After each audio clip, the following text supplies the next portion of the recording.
Welcome to Virtual Organic Chemistry Lab. I'm Derek France. In today's video, we are going to carry out a hydroboration oxidation reaction, an extremely important reaction in synthetic organic chemistry. First, let's talk a little bit about the theory of how this reaction works. Here is a schematic drawing of the reaction that we will carry out in this video. I will begin with styrene. Styrene might sound familiar to you. This is the monomer of polystyrene, which makes styrofoam. We won't be doing that reaction today. Instead, we will take styrene and treat it first with BH3THF, that's borane in a Lewis acid-base complex with tetrahydrofuran, a cyclic ether. We will see what that is here in a moment.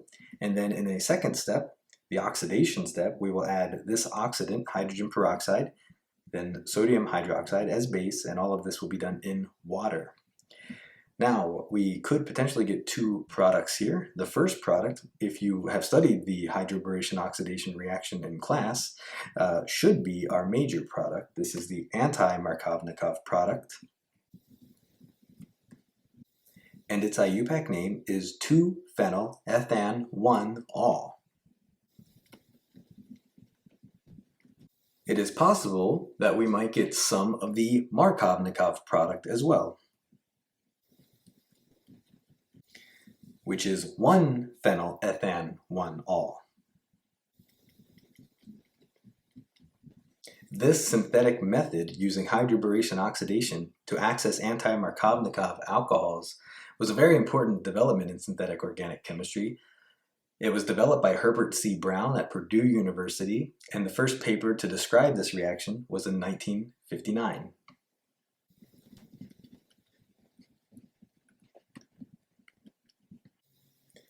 Over the following decades, this reaction became extremely important in synthetic organic chemistry, so much so that Herbert C. Brown was awarded the 1979 Nobel Prize.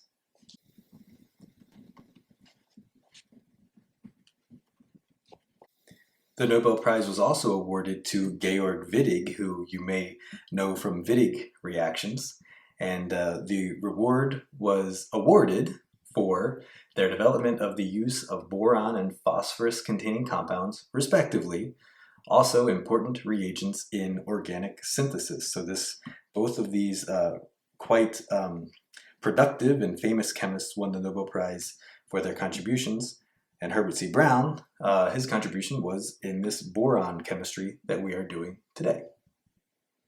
Now let's talk about how this reaction works and how we are going to prepare our borane in order to accomplish the reaction today. We are going to prepare the borane THF complex by reacting sodium boroiodide with iodine in THF as solvent.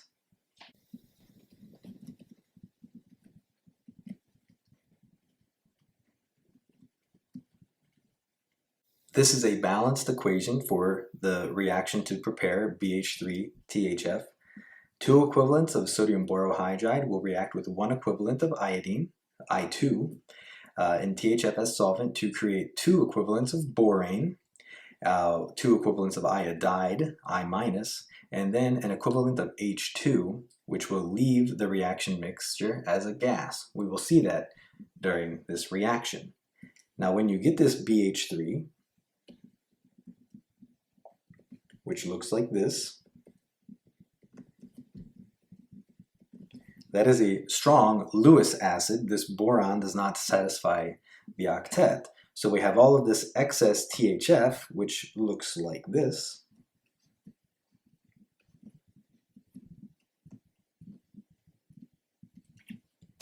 And the lone pair of the Lewis basic oxygen on THF can come over and attack the boron Lewis acid center to create this Lewis acid-base equilibrium,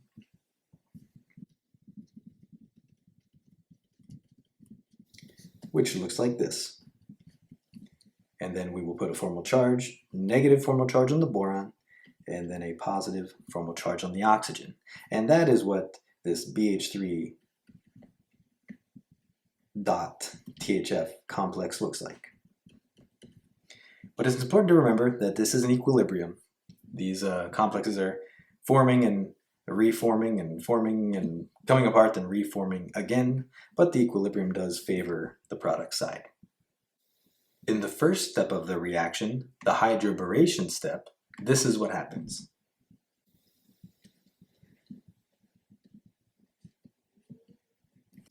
A styrene molecule will react with a BH3 molecule.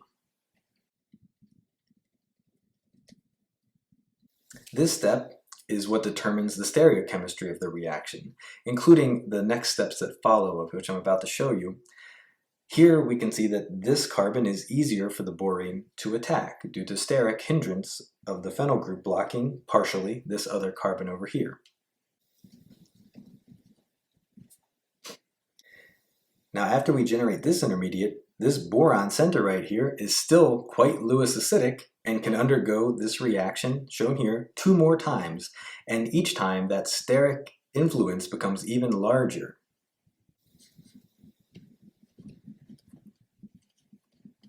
So at the end of the hydroboration step, we are left with this boron compound right here, which certainly could be associated with a THF molecule. And we call this compound a trialkyl borane.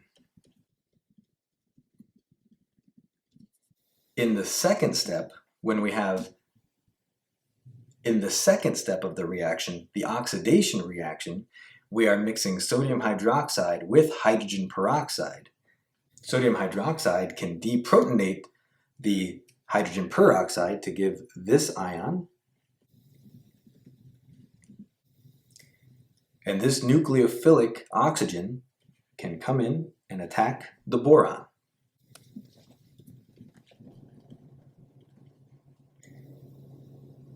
At this point, an alkyl shift type of rearrangement occurs.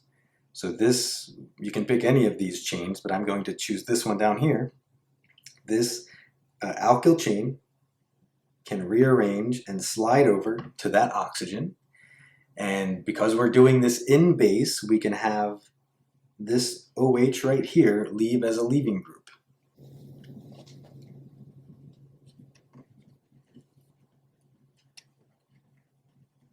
That gives rise to this structure shown right here. Now this structure is Lewis acidic at the boron, so this same process of nucleophilic attack by this species and 1,2 alkyl shift shown here can happen 2 more times.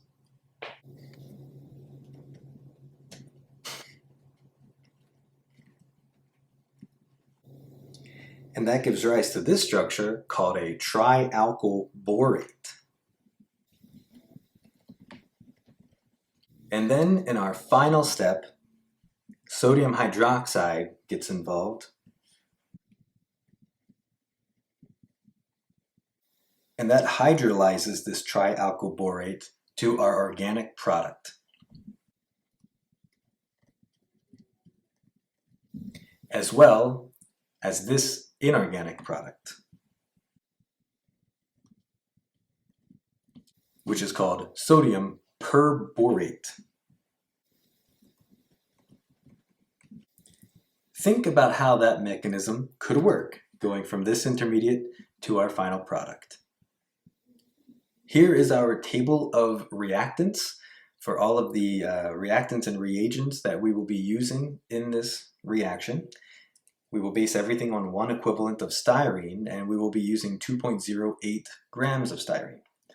Based on that, we will need 0.8 equivalents of sodium borohydride and 0.33 equivalents of iodine. Why can we get away with using substoichiometric amounts of these 2 reagents compared to styrene? Go back and check out the mechanism for why that can work.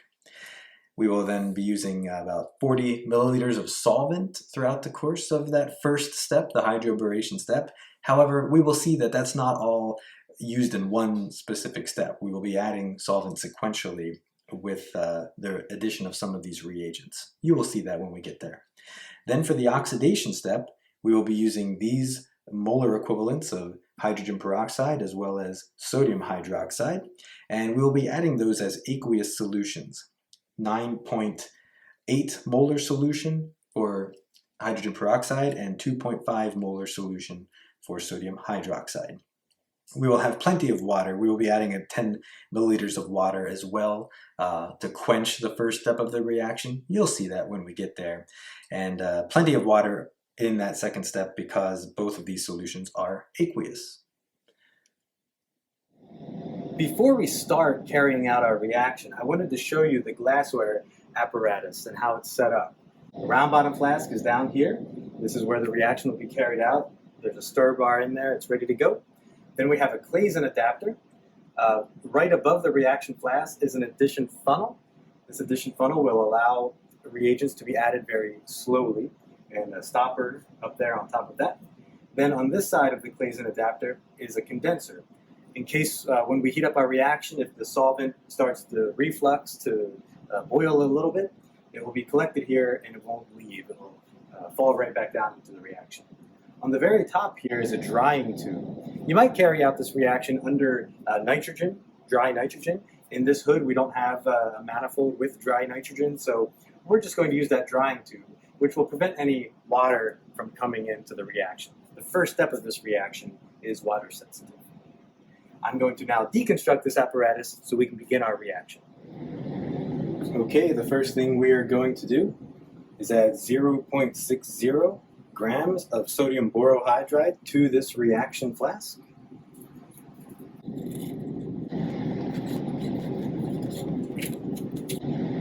And then we will rinse whatever material is left in the funnel with the THF solvent. So 10 milliliters of THF solvent. And at this point, we will begin stirring. We will keep stirring throughout the entire reaction.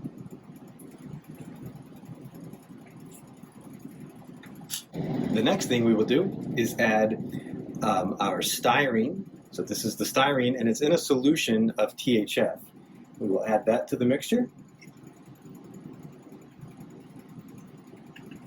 And I will rinse with a little bit of THF just to make sure we get all of that styrene into the reaction.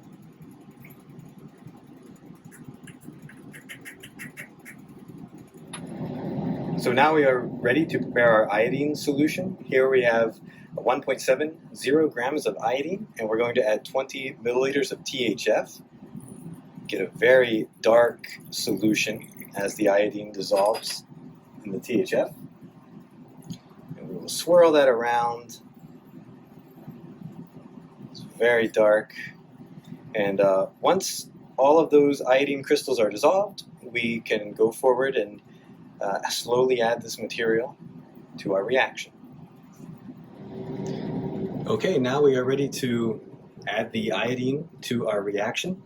Look, we still have our suspension of sodium borohydride right down there. It's still in the suspension, and we have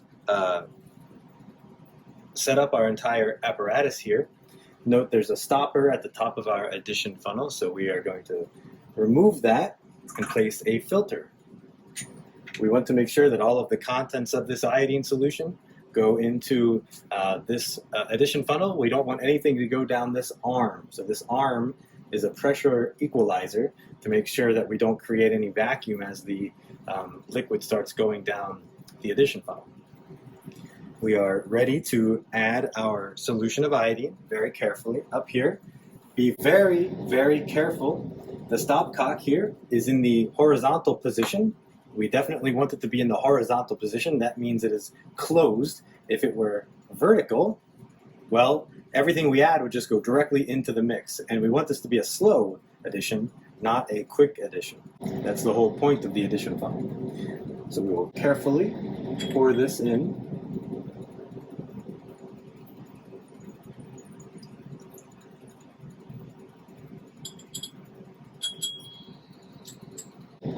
Right, and then I will rinse with another about 5 milliliters of THF just to get all of the iodine from this mixture into that addition funnel.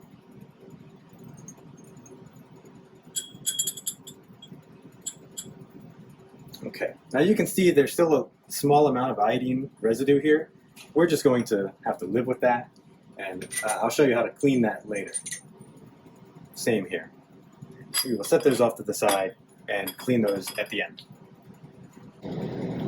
Now we will very carefully open that stopcock right here, and ideally we want this addition to take about 15 minutes. So we have 25 milliliters of solvent in there. This actually has a graduation, so we can see there's about 23 milliliters of solvent, and we're going to add that over about 15 minutes. It doesn't have to be 15 minutes to the second, but we want it to be pretty close. So we will start very slowly.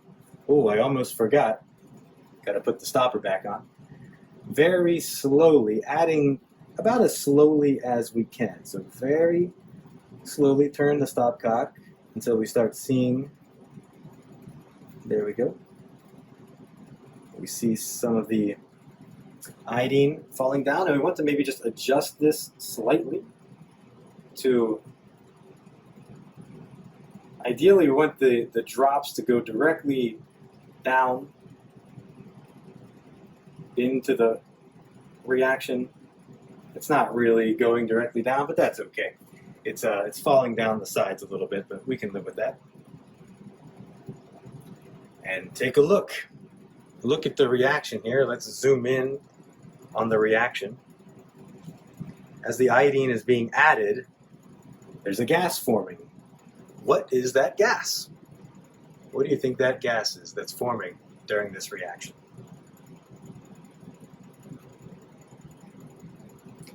So we will keep adding drop-wise over 15 minutes. In about 5 minutes, I'll see how much has been added to see if we need to slow down or speed up this drop-wise addition. But for now, let's let this go, but we keep an eye on it the whole time. We are 4 minutes into the addition now. Just wanted to show you a close-up view of what happens when those drops of iodine fall down. So as soon as the drops of iodine fall, they immediately react. You can see that by the immediate loss of that brown color. And the solution kind of keeps getting dark, then light again, dark, light again, dark, light again. So the iodine is all reacting before the next drop.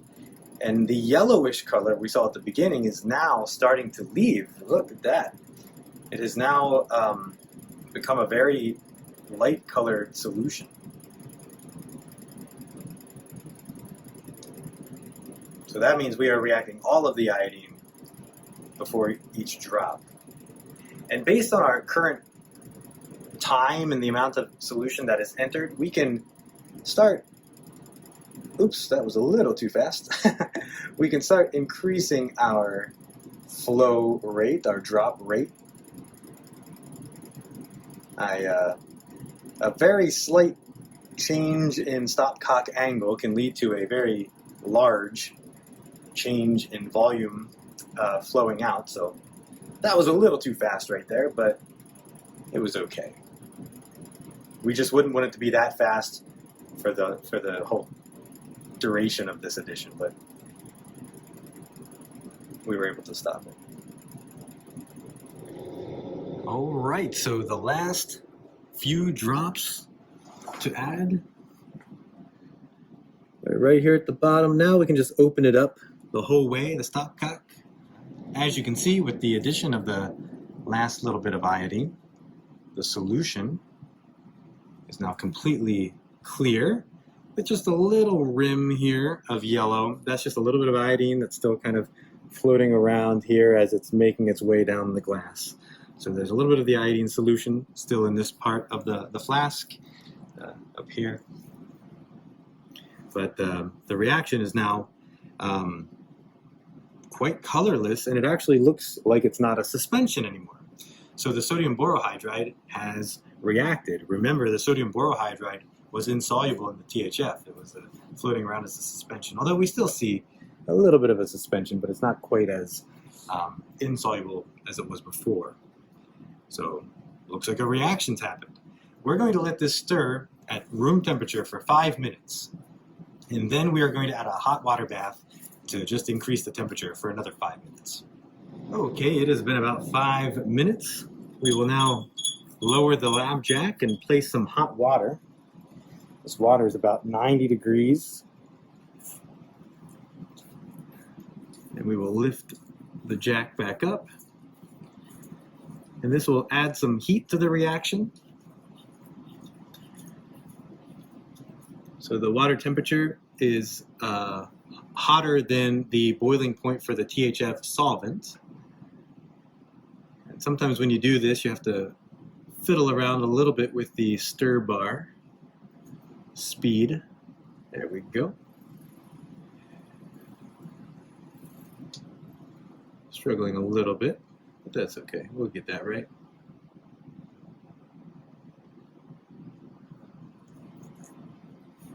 It's not perfectly centered. There we go. The stir bar is going. You can't really see it from your view, but I can from where I am standing. So the stir bar is now stirring nicely. All of the THF is submerged in the water here. And you can see a little bit of condensation forming. Maybe if we zoom in a little bit. There's some condensation forming. That's the THF refluxing, boiling slightly, vaporizing. And that's why we have this, you can't see it now, but that's why we have that condenser over here. The condenser right there is going to prevent the THF from escaping if it does end up getting quite hot and boiling off. So we will let it sit in this water bath for about 5 minutes. All right, now after 5 minutes of heating, our reaction has become this cloudy white solution, or I shouldn't say solution, more of a suspension. We have some insoluble things floating around in there. At this point, we are we are done with the hydroboration reaction. Now we are ready to start the oxidation reaction. And the first thing we are going to do is add water to this mixture. So if we go up here and look here, there's our addition funnel. We will carefully add 20 milliliters of water to that addition funnel, and critically important, that stopcock is going to be in the horizontal position.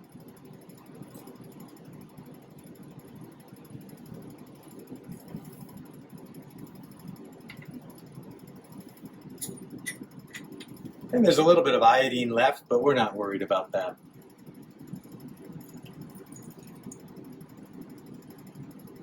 All right, so 20 milliliters.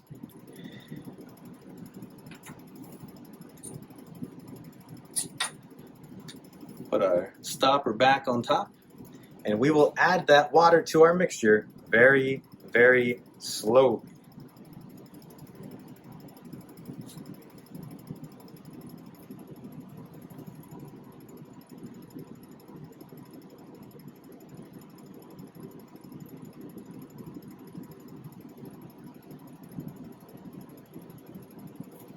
See, you can see down there quite a lot of bubbling already happening.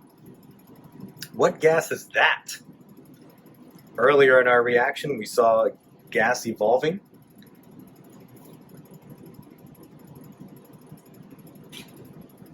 So we see quite a bit of gas evolution here, and I'm going to actually stop the addition there temporarily.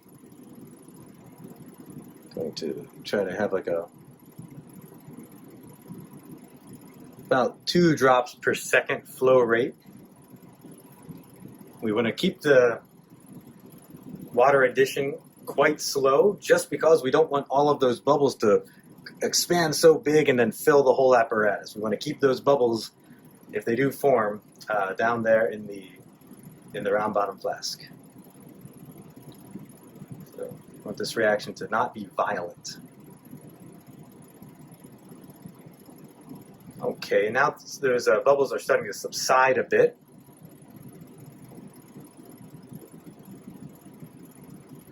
So this quenching here of our BH3 is successfully happening. Now at this point we can increase our flow a little bit.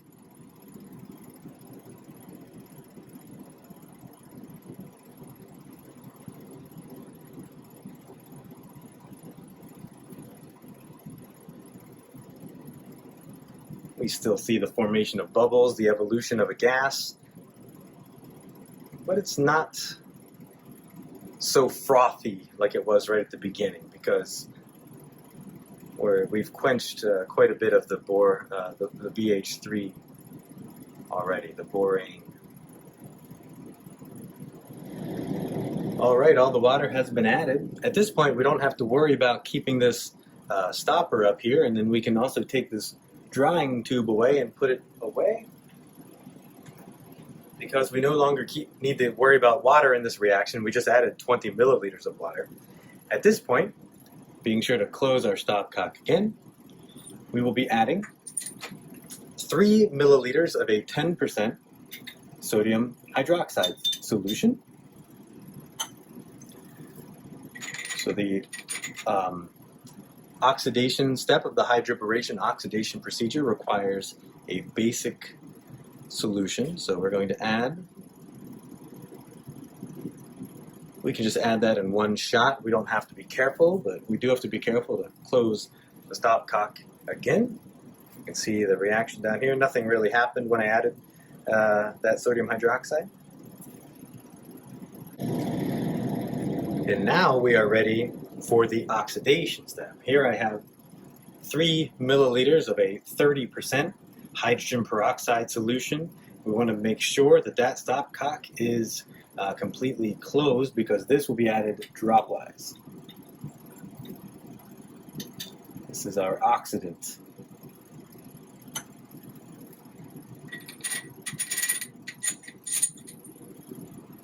All right. Now here we're going to very carefully open up that stopcock and let the hydrogen peroxide drip into the mix. I'll change the view so now you can see the drops coming down, and then you can see what happens to the reaction when the drops come down. So very slowly open it to get our first drops out.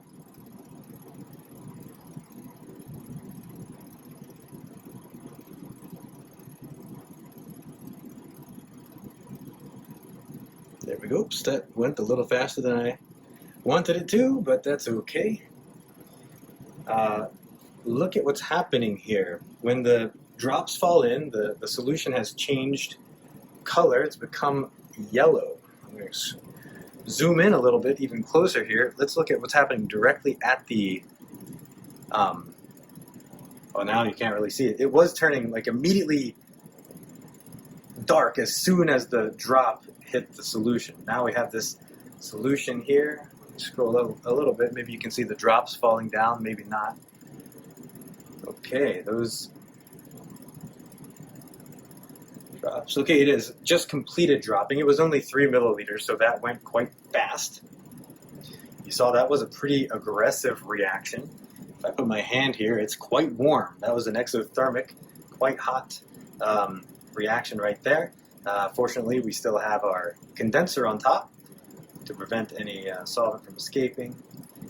Now we're going to let that reaction stir at room temperature for 30 minutes, but I want you to think about what is making that solution dark. What is our dark material in there? So while this reaction is running, we can start disassembling our glassware once this is no longer very hot. It's starting to cool down now, the reaction. So we can take the condenser and everything else down and start cleaning it. We can be efficient. But I did want to show you something over here. Remember, this is our dirty glassware that I was collecting earlier. And in particular, I wanted us to focus on this brown glassware that has this small amount of iodine still left in there. I want to show you here how you can get rid of that iodine. So this is a 5% solution of sodium bisulfite, and if we just add a little bit of that, I'll add some more with a Pasteur pipette.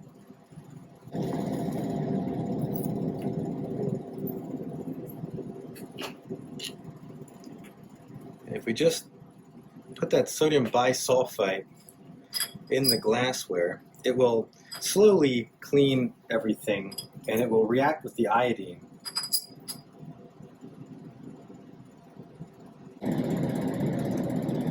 Okay, it's been 30 minutes. Here's our reaction as it stands now. We have a brownish, maroonish colored solution, and you might be able to see some lightly colored precipitate has formed along the glass wall. Now we are ready to do an extraction to try to separate the organic soluble materials from the aqueous soluble materials. But the presence of THF can sometimes cause complications in extractions. So the first thing we're going to do is remove the THF from this mixture, or at least most of the THF, by rotary evaporation. Okay, I have placed our flask here on the rotary evaporator. It's really important to note that I removed the stir bar first. You do not want the stir bar to be in your flask while it's here on the rotary evaporator. So we are removing as much THF as we can. If you look over on this side, you can see that THF is collecting here.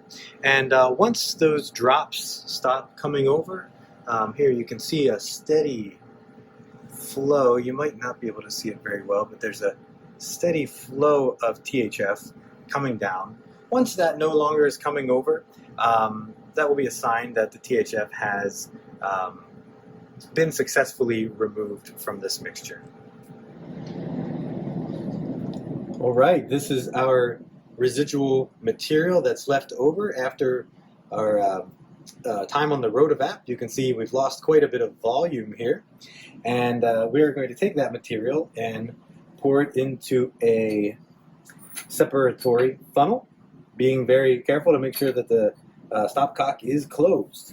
It's going to make it even a little more horizontal. There it is.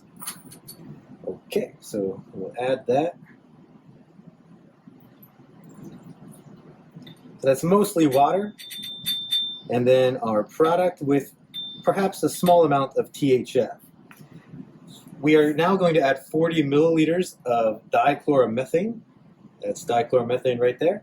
But I'm going to rinse out the flask as we transfer this material, because we want to make sure that we don't leave any of our product behind.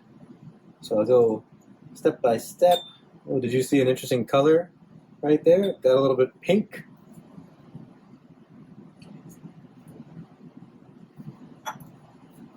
See if it does it again. Not as much, a little bit of slightly pink.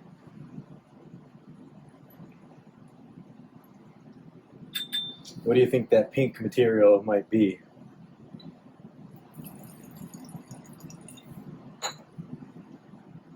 Okay, a few more. Well, I think that'll be the last rinse, and then the rest of the material I will just add in one shot. I'm even going to lift this up to keep the tip of that funnel clean, and rest the funnel over here for now. Okay, now we will add some water. This is 30 milliliters of deionized water, and we're going to try to remove anything that's water soluble that is not soluble or that's sticking around in this mixture. So to remove some water soluble stuff that we don't want from this mix, this is a washing procedure. Earlier I said extraction, but I meant to say wash. A wash is when you remove materials that are unwanted, and that's what we're doing here. Be sure to vent. Oh, did you hear that? Little vent. Make sure you're pointing the separatory funnel towards the back of your hood when you do your vent. And let's see what we get here. Sometimes you can get an emulsion, which is not a very clean phase separation. Hopefully we will not get that here. It looks like a phase boundary is already forming, so we will just give that a few moments to form even further. All right, so you can see there is a phase boundary right here, although both of our phases have this reddish color. We will be dealing with that shortly. So I'm going to let that sit a little bit. Let's see. It actually looks like the phase is separated well enough. So I'm going to go ahead and remove the dichloromethane, which is our bottom layer.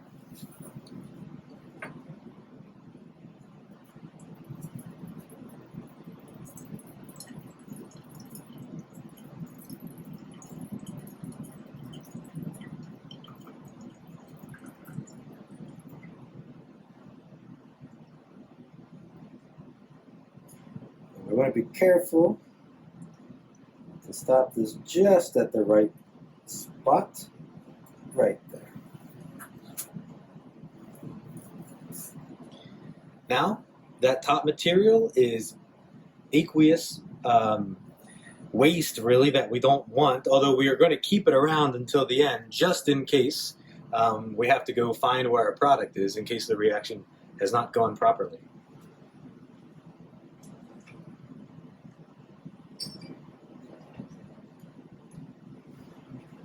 So we have a large Erlenmeyer flask here.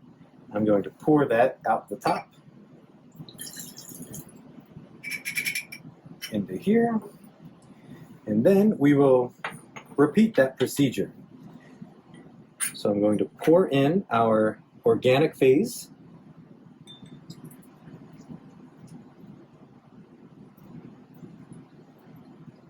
Looks like a delicious fruit juice, although you definitely don't want to drink this.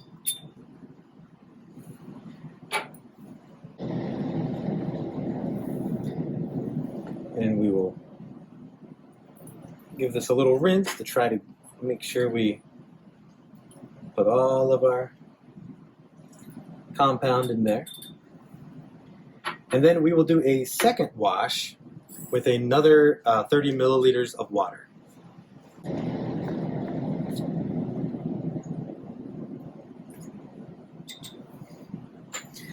Now we can see the second time we have a beautiful phase boundary, very clear.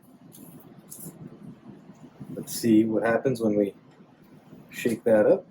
Make sure we keep this very firm pressure here on the stopper on the bottom. We don't want that to fall off while we're doing this work. That would be a safety hazard, as well as very sad, because we would lose our product, which is well, safety concerns are a primary concern, but as long as we're acting safely, losing the product would be the next worst thing that could happen in a synthetic step.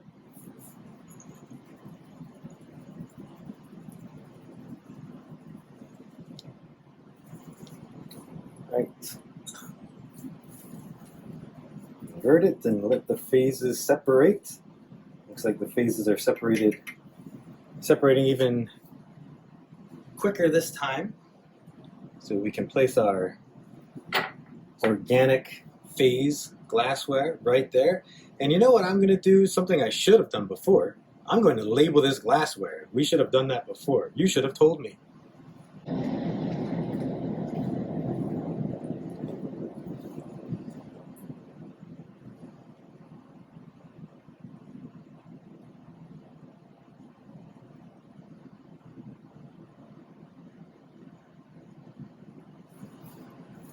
So now we clearly label this Erlenmeyer flask aqueous phase.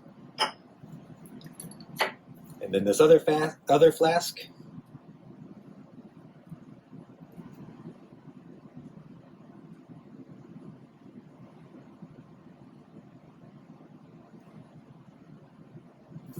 is the organic phase. It's always important to label the glassware because it's very easy to forget where your components might be, particularly in this case where they're all sort of the same color. Okay, now phases have separated well enough. We're going to collect the organic phase.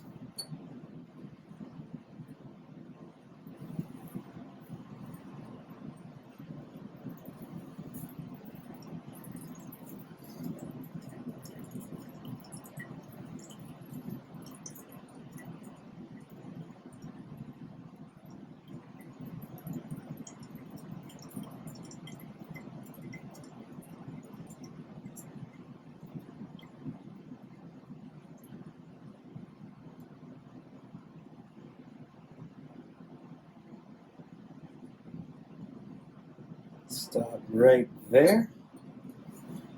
Okay. Ooh, look, another drop just fell. I was going to give it a little spin. Sometimes you'll see a little, I don't know if you can see, maybe see that little dot right there? That's a little bit of organic solvent that just kind of got stuck on the top. So if you swirl that, sometimes you can get that to fall down. It's not a huge amount. It's not like going to change the world if you leave that behind, but it could change your yield. So let's just get that little drop that came down. All right. Now, pour out that top portion into our aqueous phase.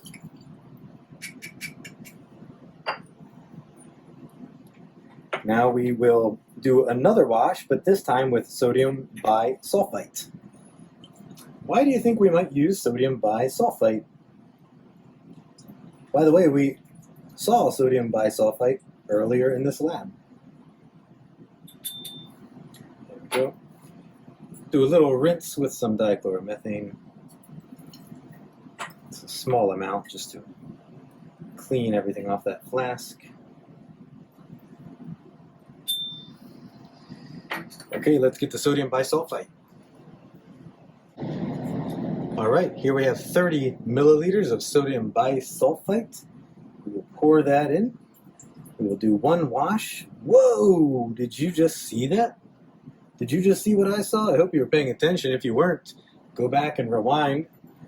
You'll want to see that again. Look at that beautiful yellow color. We went from this sort of tropical punch type of color to this yellow color. We're going to shake that and do separate the phases here. So let's just,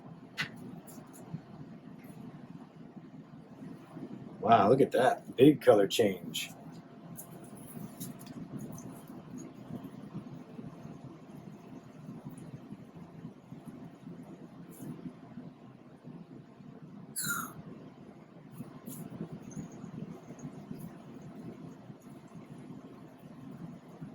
What do you think that color change was? Well, do you remember when the reaction went from being colorless to being brown? When we added the oxidant? And that brown color has persisted throughout this experiment. The sodium bisulfite just removed that color. That color was coming from iodine, some iodine that was produced during the course of the reaction. So when we added the oxidant, we regenerated some iodine, and that has now been quenched by the sodium bisulfite. Now let's remove the organic phase again, which has this beautiful yellow color.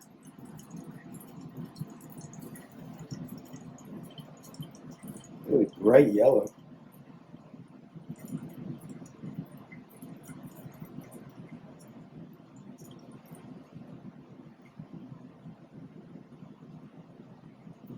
There we go.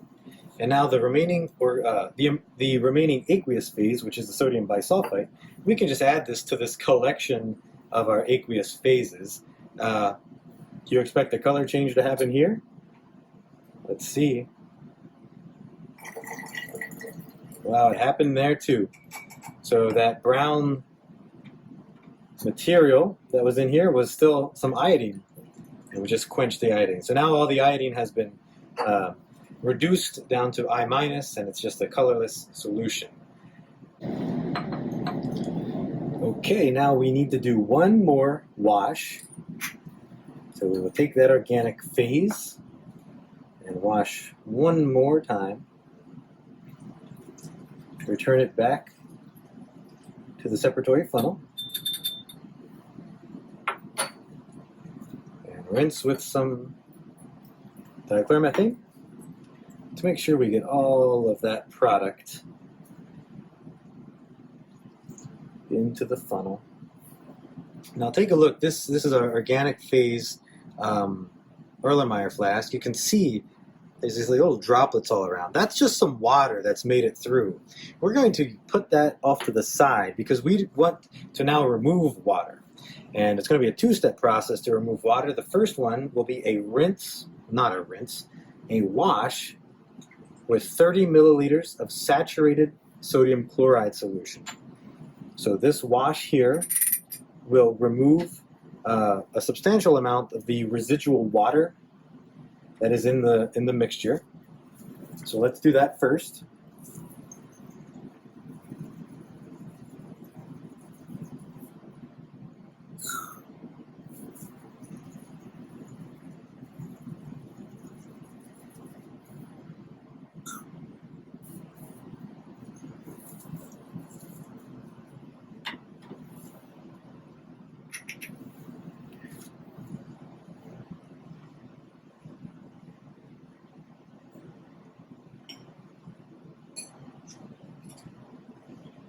So we have a nice phase separation, and I'm going to label a new flask as organic phase.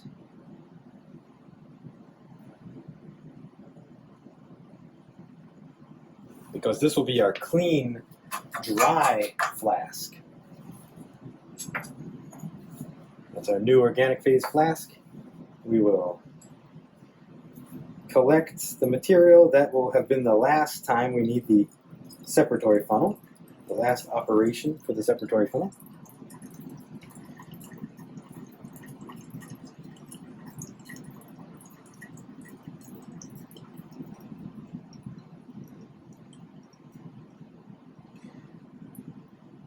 And we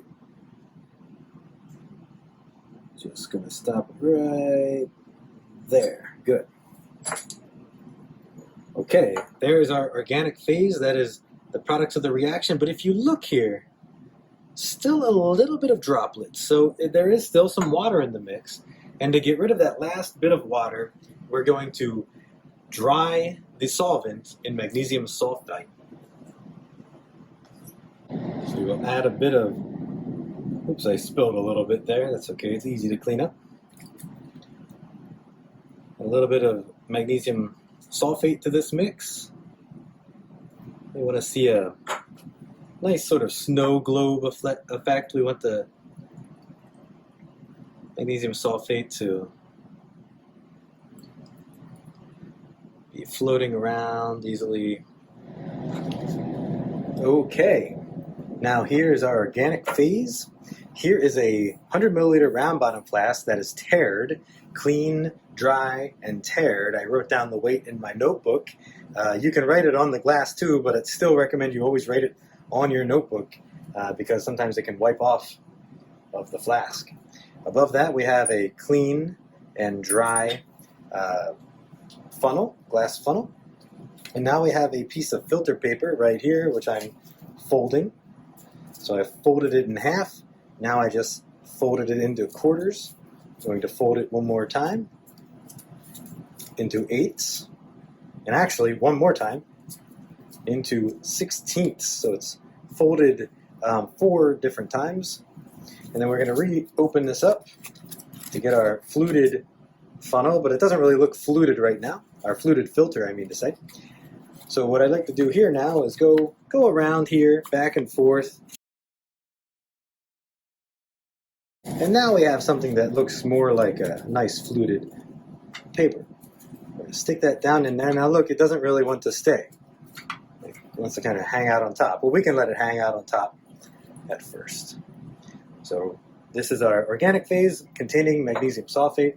We're going to carefully pour that mixture on the top here.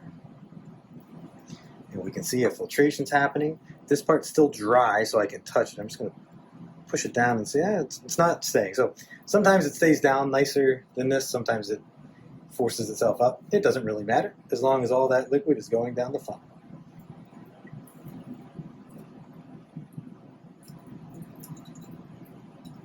Be patient. Don't pour everything out at once or you will overflow. Be nice and gentle with your pouring.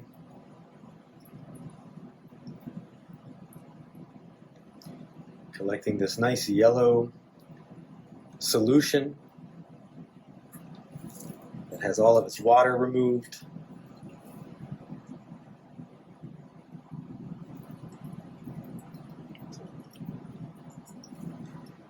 Why are we using this gravity filter here? Why don't we use vacuum filtration? Well, vacuum filtration is generally reserved for a filtration during which you are wanting to collect your product. Excuse me, let me say that again. Where you want to collect the solid. The solid is desirable. In this case, this solid is just magnesium sulfate. What we want is the filtrate. We want the products which are dissolved in the solvent that's coming through. And don't worry, that material is not getting stuck on the filter paper because we will be rinsing it. We will be rinsing.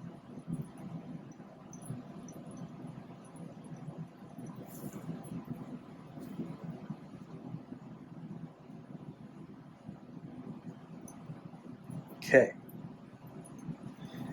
Now there's a bit of residual magnesium sulfate in there. That's not a problem. We will rinse because we want to make sure we get our product out. So we will rinse a few times, but we don't care that all of that magnesium sulfate ends up in this filter. That doesn't really matter. We're not worried about the magnesium sulfate. We're just worried about our product.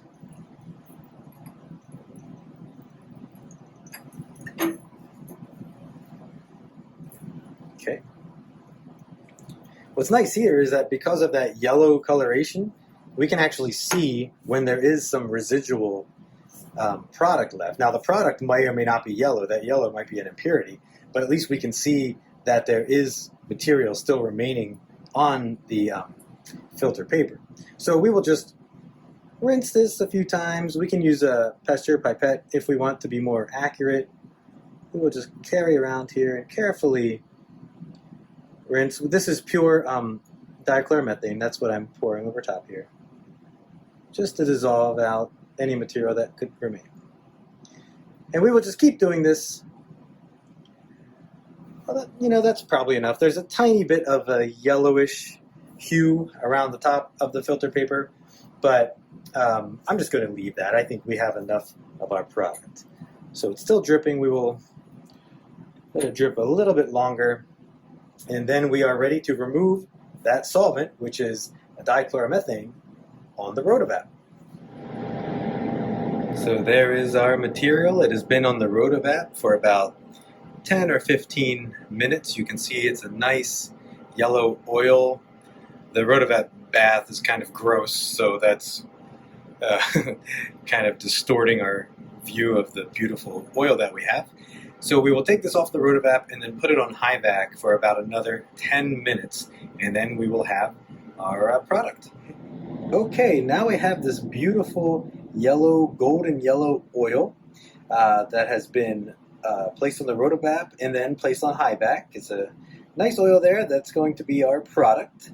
And in order to see our product and compare it to the starting material, we should run a TLC. So what I've done here, this is our product dissolved in a little bit of acetone. That is the starting material, styrene, dissolved in a little bit of acetone. I have spotted this silica plate right here, and if we put the UV light, you can see. So the left two spots are, I should say the left spot is styrene, the right spot is the product, and then the center is a co-spot of both. We are going to run the TLC using dichloromethane as eluent, and let's see what we get. Okay, here we have our TLC, and remember the left side is styrene, the right side is our product, and then the center is the co-spot of both. It's a little difficult to see through the camera, maybe those spots, but what we see here on the top is that on the left side we have styrene here, and so styrene has it's the least polar material in the mix, so it makes sense that it has a high RF, especially in dichloromethane as eluent.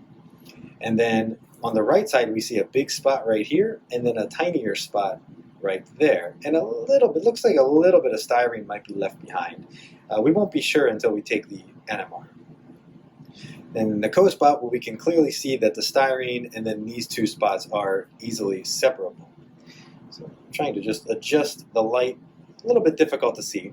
But we do see that in the product, potentially we have a bit of unreacted starting material, but then we have two other peaks that are below that. If these are in fact our alcohol desired products, it would make sense that alcohols have a higher polarity and therefore would have a lower RF value. And one, based on at least intensity of the darkness of the spot, appears to be a major product compared to what appears to be a minor product. However, we always have to be cautious with TLC. We don't want to overanalyze. Sometimes it's difficult to be sure based just on the darkness of the spot how much material is there.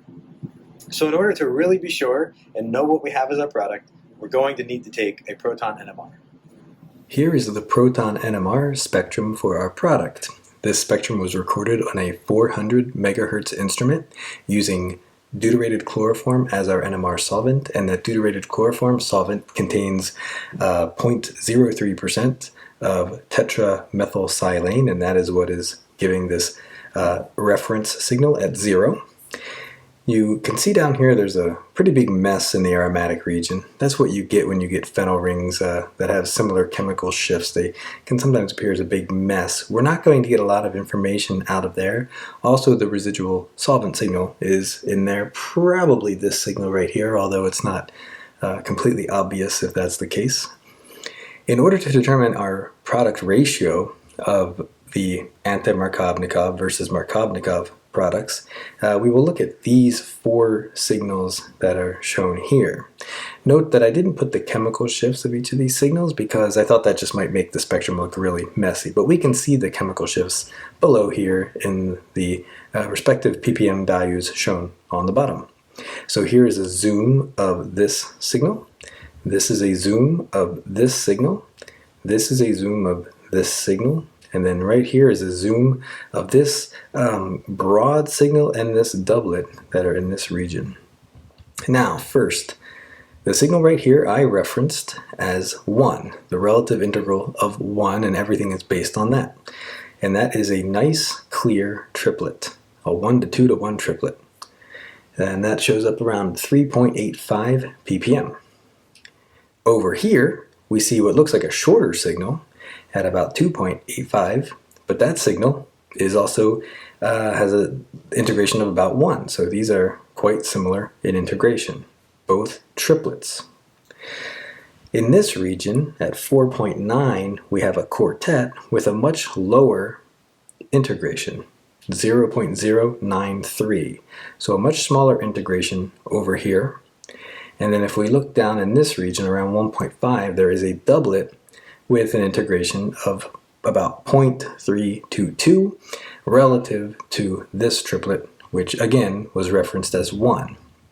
We also see a blob here, a broad signal.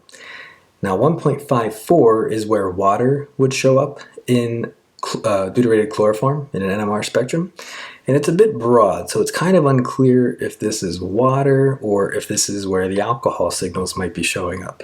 So the presence of the alcohol signal is not really clear for us. So the best way for us to determine what our major product is and what the product ratios are, at least roughly, will be looking at the relative integrations of this triplet, and then this quartet and this doublet. I'm going to ask you now to consider, based on what you see here, is our major product the expected anti-Markovnikov product? Or is it the Markovnikov product? All of these four signals correspond to, well, I should say 2 of these signals correspond to one of those products, and 2 of the signals correspond to the other product, not including this broad signal right here. So pause the video if you need and take a look. That will be a homework assignment for you to figure out what is the dominant product and how do you know by this NMR spectrum. Another thing that's really important to mention here is that we do not see the presence of any starting material. Back in the TLC, it looked like we might have some styrene, but there's no styrene present. If we had styrene in here, we would see 3 doublets of doublets in this region, and they are not present. So if there is any styrene in this mix, it's in a very small concentration, and it's not showing up at all in the proton NMR spectrum. We do see a couple little impurities down here, really small on the bottom, but that's normal. We didn't do anything to purify this material. This is the crude material right after extraction. So we didn't try to distill it or run a column or anything like that to purify. So quite a pure spectrum considering that we didn't do any real purification of this compound. All right, so that was the hydroboration oxidation reaction. Take a look, there's our beautiful compound right there. A nice orangish gold looking oil. So in this reaction, we took styrene and we were able to successfully accomplish the addition of water and primarily to get our anti-Markovnikov product. That concludes this video, and I look forward to seeing you next time. I'm Derek France, and this is Virtual Organic Chemistry Lab.